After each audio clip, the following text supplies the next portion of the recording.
في صباح يوم جميل، كان الصغير سامي يسير نحو المدرسة، يحلم بيوم مليء بالتعلم والمرح. أثناء سيره، لمح شيئاً على الأرض، تذوق في عينيه الفضول ليقترب ويد. إنه محفظة جميلة بألوان جذابة.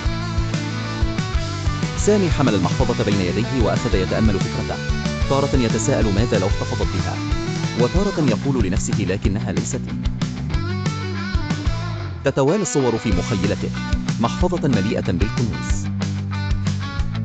لكن سرعان ما تراجع سامي عن فكرته، فقد تذكر كلمات والدته بأن الأمانة هي الأساس. قرر أن يعيد المحفظة إلى مكتب المدرسة. وجهه يعلوه ابتسامة كبيرة ورضا كان شعار قلبه. عندما وصل إلى مكتب المدرسة، استقبله المدير بابتسامة وامتنان. شكرا لك يا سامي، لقد أظهرت لنا معنى الأمانة.